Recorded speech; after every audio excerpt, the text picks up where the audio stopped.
মাননীয় মুখ্যমন্ত্রী আরেকটা কথা বলেছেন যে তারা নানা রকম স্কিমে ঢুকে গেছে, সরকারি স্কিমে। সত্য কথা, স্বাস্থ্যসাথী, সবুজ সাথী থেকে শুরু করে গতিধারা, ওই ধারা দেখুন 1,00,000 টাকা করে যে সাবসিডি দেওয়া হয়েছিল, কটা বাঙালি পেয়েছে, সব বাইরের লোক। উনি যেটা বলেননি সেটা আমরা বলছি, ভোটার লিস্টেও ঢুকে গেছে, সব ডবল ভোটার, এক দেশওয়ালি দেশে আর একটা এখানে।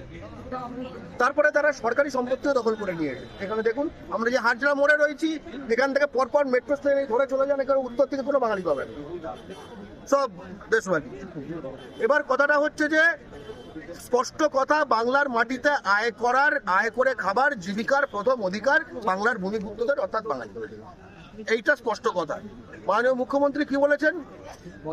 এটা বাংলার আইডেন্টিটি বদলে দিচ্ছে। সত্যি কথা, এ বলেছেন আগামী দিনে বাংলা বলার লোক খুঁজে পাওয়া যাবে, ঠিক আছে? তো সেই ভয়ঙ্কর দিন যেন না আসে, তার জন্য বাংলা পক্ষ পথে নেমেছে। স্পষ্ট কথা, আজকে 3টে মাননীয় মুখ্যমন্ত্রী যা যা বলেছেন, এক্সট্রা কিছু না। উনি বলেননি বাঙালি খেয়াতে হবে, যা যা বলেছেন সেটা বাস্তবায়ন করো। বহিরাগত বেআইনি দখলদার ক্রিমিনাল উচ্ছেদ করো, দরকার পড়লে বুলডোজার দিয়ে। আর তাতে যদি না খুলে বাংলা পক্ষকে ডাকো। আর তৃতীয়ত, কোনো বাঙালি সহ কোনো ভূমিপুত্রকে উচ্ছেদ করা যাবে না। যদি অলরেডি উচ্ছেদ হয়ে গিয়ে যেগুলো কেসে থাকে তাদের পুনর্বাসন দিতে হবে। জয় বাংলা। এই দাবিগুলি নিয়ে আজকের মিছিল।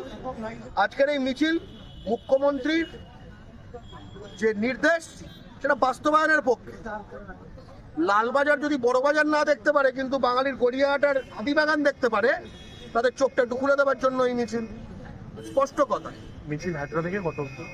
আমাদের মিছিল হাজরা থেকে শুরু হবে, তারপরে রাসবিহারী মোড় হয়ে বাঁদিকে বেঁকে গিয়ে গড়িয়াহাটে গিয়ে শেষ হবে। জয় বাংলা।